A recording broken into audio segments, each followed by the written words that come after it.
Surprising new team in F1. Before the start of the new season, the FIA confirmed that they will take the first steps towards exploring the option of adding at least one new F1 team to the grid. The so-called expressions of interest process was launched to determine any interest in adding to the 10 existing Formula 1 teams, with the teams having almost a unified opinion that another team would be a bad idea, mostly from a financial point of view. The feeling subsided for a while. That is, until recently, during the Saudi Arabian GP, when an anonymous source announced that the FIA is preparing to add an 11th team to the grid. What does this mean for the teams and what would it change? More on that later. Let's get on with the video.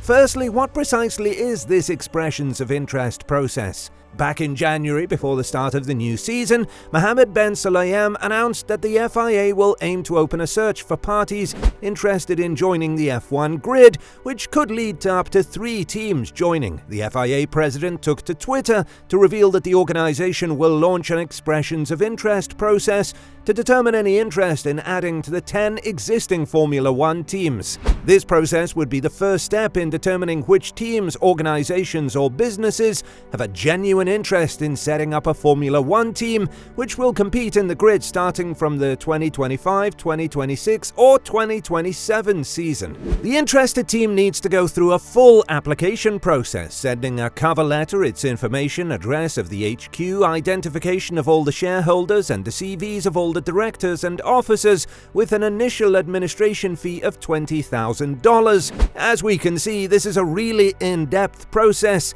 thoroughly checked by FIA.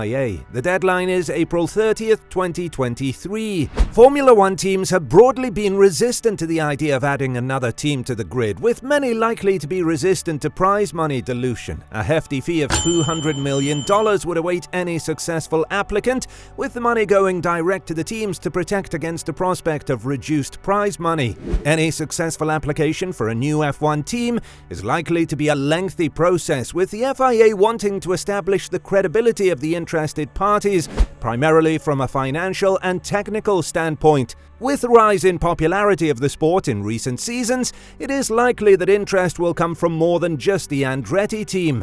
The F1 grid currently has 10 teams, but current regulations allow for up to 3 more teams to join the sport. Even though the Concord Agreement, which spells out the commercial obligations of F1 commercial rights holder Liberty Media and the teams as a whole, only covers 10 teams at the moment, it is thought that the document could cover up to 12 teams. In the same way, Article 8.6 of F1 sporting regulations says that no more than 26 cars will be allowed in the championship, with each competitor entering 2. Putting aside the question of whether F1 has the right to stop any number of new teams from joining through the EOL process, the most important question is, who are the 4 teams? To begin with, Andretti is quite far along in the process, having staked a claim on an entry by calling a press conference during which it announced Cadillac as a power unit partner, having previously spoken of a technical agreement with Alpine. During this press conference, Andretti also announced that it will be working with Alpine to develop the car's chassis.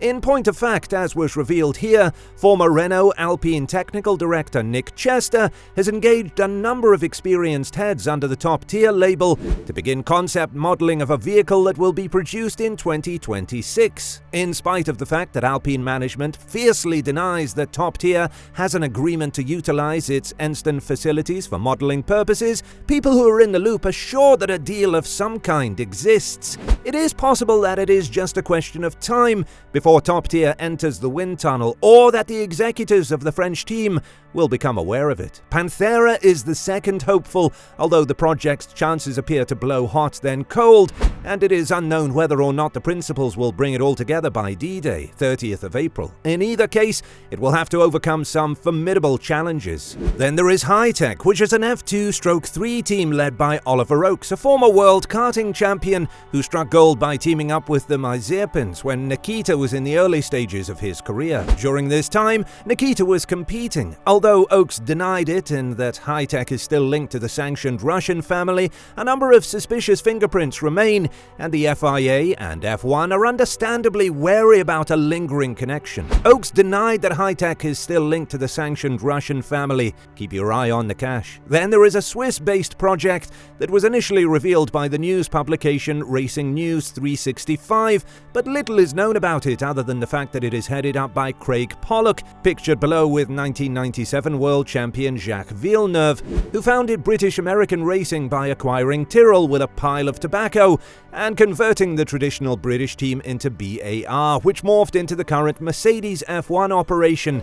Same address and same basic buildings and facilities, merely updated over 20 years. The publication Racing News 365 approached the Scotsman after receiving information that Pollock, who was responsible for bringing Jacques Villeneuve into kart and F1 before founding BAR and has spent the past 4 years of his life on the latest project, had initially conceived the general idea of an Equality, Diversity and Inclusion (EDI) team, aiming for a 50-50 gender quotient across the entire operation, including when the talent emerges in the cockpit. As was to be expected, he was tight-lipped other than the confirmation that he had filed the EOL documentation required to date, which was, in any event, confirmed by FIA sources, and that he was in discussions with some major investors. Who could be his potential backers? There were rumors circulating in Jeddah that linked Pollock to Saudi Arabian figures. These figures were said to be interested in two things: A, having a Formula One team officially represent the kingdom at World Championship level,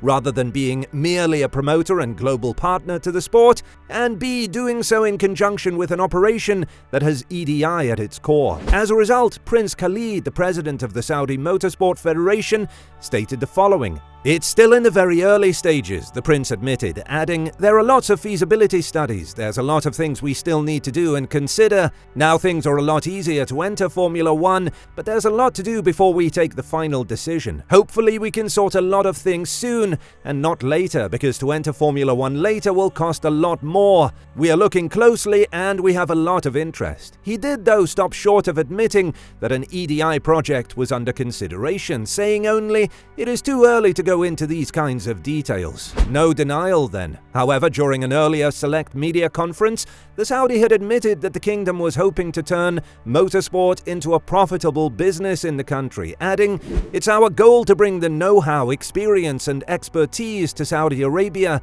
It's our goal not just to host events. We want to have a bigger role in Formula One. We want a Saudi team, hopefully, one day in the near future. We want to have Saudi mechanics. Maybe we can start manufacturing cars here. Maybe move some of the team headquarters to Saudi." Thus, the ambitions and goals exist. EDI obviously ticks a number of regulatory and societal boxes. Funding is clearly no problem, and the well-connected Pollock's previous experiences in managing a champion driver and 2 F1 teams will obviously stand in good stead. On that basis, it is difficult to foresee the FIA turning down the EOL. Ditto, it will be difficult for F1 and the teams to block a Saudi entry on commercial grounds. Ultimately, it will come down to royal blessing, as it always does in Saudi Arabia. What do you think? Will a new team join soon on the grid, or will the teams block the move? Let us know your thoughts and opinions in the comments below.